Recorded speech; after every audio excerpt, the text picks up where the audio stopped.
उम्मीद है आपने तमाम वीडियो की प्रैक्टिस कर ली होगी। प्रैक्टिस करना लाजमी है, अदरवाइज आपको प्रोग्रामिंग में बहुत ज़्यादा मुश्किलात पेश आएंगी। प्रोग्रामिंग करने में आसान लगती है, लेकिन जब हम प्रैक्टिस करते हैं तब जाके हमें चीज़ें क्लियर होती हैं। तो आज का लेक्चर स्टार्ट करते हैं। तो आज का लेक्चर वेरिएबल पे है। तो सबसे पहले हम चैप्टर का नाम ले लेते हैं। चैप्टर नंबर 5 है अंडरस्कोर, और नाम क्या है आपके पास? वेरिएबल्स। अच्छा, वेरिएबल ना कुछ भी हो सकता है। तो जैसे मैंने एक वेरिएबल, मैंने ऊपर पहले सेल फोन लिया एक ये, लेकिन मैंने आपको दिखा दिया कि ये भी आपके पास वेरिएबल है। मैंने सेल फोन लिया, ये भी वेरिएबल है। अच्छा, वेरिएबल कुछ भी हो सकता है। वेरिएबल मतलब मैंने अभी कहा कि वेरिएबल वो होता है और जो आपके प्रोग्राम को आसान और शॉर्ट कर देता है। अब देखिए, अगर फर्स्ट कर ले, मैं समोसा ले लेता हूँ। अब समोसा किससे बनता है जी? आपके पास समोसे में आलू होते हैं, कीमा होता है, मिर्च होती है, साल्ट होता है, ये तमाम के तमाम इंग्रेडिएंट होते हैं। अब वो तमाम जो इंग्रेडिएंट है वही वेरिएबल है, उसी को हम वेरिएबल कहते हैं। तो उसी को हम क्या नाम देते हैं? समोसा देते हैं। ठीक है, तो वेरिएबल को समझें, वेरिएबल को अंडरस्टैंड करना। अब देखिए, मैं एक वेरिएबल लेता हूँ। जैसे घर में कोई मेहमान आ जाए, गेस्ट आ जाए, तो हम उसको क्या देते हैं? समोसा देते हैं। ठीक है, तो हम उसे क्या कहते हैं जी? आलू ले आओ, उसके बाद मसाला ले आओ, साल्ट ले आओ, मिर्च ले आओ, ऐसा तो नहीं कहते ना। हम कहते हैं जस्ट एक नाम लेते हैं, समोसा ले आओ। तो वो एक आपके पास क्या बन गया? वेरिएबल बन गया। ठीक है, अब उसके अंदर क्या क्या शामिल है कि वैल्यू, उसको हम वैल्यू कहते हैं, वो वेरिएबल की वैल्यू कहलाती है। उसको हम कहते हैं वेरिएबल असाइन करना। जैसे मैंने एक समोसा वेरिएबल लिया। ठीक है, वेरिएबल कुछ भी हो सकता है, कोई भी नाम ले सकते हैं मैं। ठीक है, अब मैंने समोसे में क्या लिया? आलू, कीमा, मिर्च, ये सब। तो समोसा इज अ वेरिएबल। अब मैं अगर कहीं पे मैं इसे यूज करता, मैंने यहाँ पे लिखा प्रिंट, और जैसे मैंने प्रिंट लिखा, प्रिंट लिखने के बाद मैंने ब्रैकेट देने के बाद अब मुझे ये तमाम चीजें लिखने की जरूरत नहीं है। मुझे जस्ट एक छोटा सा लफ्ज लिखना है, उसका नाम है समोसा। नीचे हिंट भी आ गया आपके पास, आप इसे यूज करना चाहते हो तो टैप प्रेस करके इसे यूज करो। अब जब भी डिस्प्ले होगा, ये सब की सब चीजें इसके अंदर शामिल होती हैं। इसको वेरिएबल कहते हैं। ये वेरिएबल ने हमारा टाइम को क्या करना है? बचाता है, टाइम को बचाता है, टाइम सेव करता है, हमारे प्रोग्राम को शॉर्ट करता है। अब देखिए, मैं अगर प्रोग्राम के अंदर सब चीजें लिखूंगा और सिर्फ मैं एक समोसा लिखूंगा, तो किस में टाइम ज्यादा लगेगा? ठीक है, तो उन तमाम को लिखने में टाइम ज्यादा लगेगा, समोसा लिखने में टाइम। तो मैं इसको डिस्प्ले करके दिखाता हूँ। तो जैसे मैंने डिस्प्ले किया, तो ये देखें क्या चीज आ गई। ये देखिए, ये वेरिएबल आ गई। ठीक है, तो वेरिएबल एक ऐसी वैल्यू होती है जो कि आपके प्रोग्राम को शॉर्ट करती है, और हम उसको वैल्यू को असाइन करते हैं। जिस चीज को भी हमने अगेन एंड अगेन यूज करना होता है, उसको हम एज अ वेरिएबल के तौर पर यूज कर लेते हैं, जिसकी वजह से प्रोग्राम में काम करना हमारे लिए ज्यादा इजी रहता है। अच्छा, जैसे हम नई लाइन पे आते हैं ना, तो वेरिएबल की वैल्यू भी आपके पास चेंज हो जाती है। जैसे अब देखिए, यहाँ पे हमने लिया हुआ है। अब देखिए, मैंने ऊपर a इज इक्वल टू 10 लिया हुआ, लेकिन मैंने यहाँ पे a इज इक्वल टू 15 भी लिया हुआ। ऊपर मैंने सेल फोन में नोकिया, ओप्पो, सैमसंग लिया हुआ, लेकिन यहाँ पे सेल फोन के अंदर मैंने 50 लिया हुआ। तो ये क्या है? ये वैल्यू अपडेट होगी।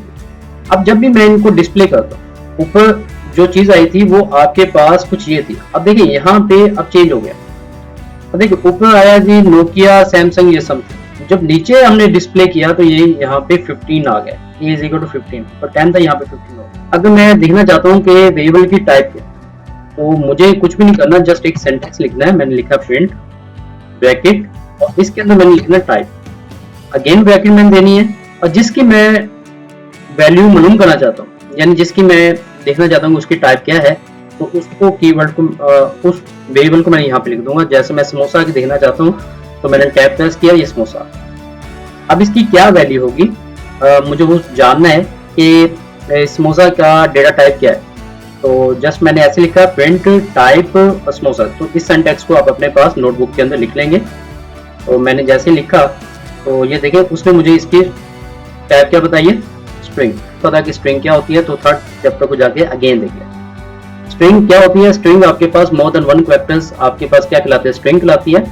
तो ये स्ट्रिंग आ गया। अब मैं जानना चाहता हूँ कि भाई आपके पास ए की डेटा टाइप क्या हो। तो मैंने अगेन लिखा प्रिंट ब्रैकेट, और मैंने यहाँ पे लिखा टाइप,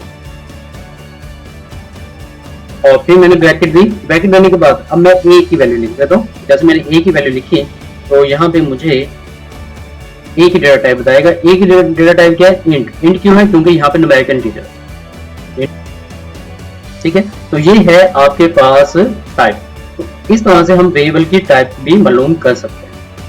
अच्छा, उसके बाद है वेरिएबल को असाइन करने के कुछ रूल है। अब वो रूल कौन कौन से हैं आपके पास, तो उन रूल को देखते हैं जी वन बाय वन करके। तो सबसे पहला रूल है आपके पास, the variable should contain letter, number and underscore. Variable में लेटर, नंबर, अंडरस्कोर होना चाहिए। Do not start with number. Variable कभी भी नंबर से स्टार्ट नहीं होता। लेफ्ट साइड वाला वेरिएबल होता है, राइट साइड वाली उसकी वैल्यू होती है। तो फर्स्ट कलम में यहाँ पे 10 ले लें, तो डाला। अब देखिए मेरे पास फोल्डर और उसकी फाइल सब की सब रेड होगी। जब रेड होने का मतलब होता है कि यहाँ पे कोई ना कोई मिस्टेक है, कोई गलती है, कोई ऐसी गलती है जो कि रूल के खिलाफ है। तो हम कभी भी वेरिएबल का नाम, वेरिएबल जो है वो आपके पास कांस्टेंट नहीं हो सकता। हाँ, मुश्किल हो सकता है लेकिन कांस्टेंट नहीं हो सकता। अच्छा, उसके बाद स्पेस नॉट अलाउड। वेरिएबल के नाम के अंदर स्पेस नहीं होगी। जैसे मैं a space b is equal ले लेता हूँ तो ये भी गलत है। देखिए फोल्डर भी और फाइल दोनों के कलर चेंज हो गए, ऐसा भी मुमकिन नहीं है। अच्छा, उसके अंदर रिजर्व वर्ड शामिल नहीं है। अब रिजर्व वर्ड क्या होता है? रिजर्व नाम से जाहिर है, रिजर्व का मतलब होता है कि जो किसी चीज के लिए रिजर्व कर दी जाए, उसको हम कीवर्ड भी कहते हैं, उसको हम रिजर्व वर्ड भी कहते हैं। जैसे मैंने यहाँ पे लिया mean, mean is a reserve word. अब जैसे मैंने लिया तो यहाँ पे देखें कि आपके पास फोल्डर एंड फाइल आपके पास बैठ गए। तो रिजर्व वर्ड भी इसके अंदर क्या होता है, हमारे पास इंक्लूड नहीं होते। ये रिजर्व वर्ड हैं, इनको हम पाइथन के रिजर्व वर्ड का नाम देते हैं। आप गूगल पे जाएंगे, सिंपल जाके लिखेंगे पाइथन कीवर्ड या पाइथन रिजर्व वर्ड, तो आपके पास टेबल्स आ जाएंगी। वहाँ पे 39 कीवर्ड होंगे या रिजर्व वर्ड होंगे, वो आपके पास पाइथन के हैं, जिसको हम एज अ वेरिएबल के तौर पे इस्तेमाल नहीं कर सकते। उसके बाद है कि आपका जो भी वेरिएबल होगा वो आपके पास शॉर्ट एंड डिस्क्रिप्टिव होना चाहिए, यानी कि वेरिएबल से पता चले कि हाँ भी ये वेरिएबल हमने किस मकसद के लिए यूज किया है, नाम से ही जाहिर हो गया। अच्छा, वेरिएबल केस सेंसिटिव होते हैं। केस सेंसिटिव का मतलब क्या है कि अगर मैंने स्मॉल a लिखा, ठीक है, तो आगे इसकी वैल्यू मैंने 10 डाली है, और अगर मैं इधर लिखता हूँ कैपिटल A 5, तो अब ये दोनों वेरिएबल अलग अलग हैं, ये दोनों वन कंसीडर नहीं होंगे, एक जैसे नहीं है। इन दोनों की वैल्यू, इन दोनों की नेचर, इन दोनों का अंदाज काम का, वो सब का चेंज है। ये है केस सेंसिटिव। तो आज के लेक्चर में हमने देखा कि वेरिएबल क्या होते हैं, वेरिएबल का मकसद क्या होता है और वेरिएबल हम क्यों लिखते हैं। तो आज के लिए इतना ही। तो कल के लेक्चर में हम देखेंगे एक नए टॉपिक के ऊपर, नए चैप्टर के ऊपर। तो तब तक के लिए अल्लाह हाफिज़। आप सबसे रिक्वेस्ट है कि चैनल को लाजमी सब्सक्राइब कर लें, लाइक कर लें, शेयर कर लें, कमेंट्स कर लें। Thank you.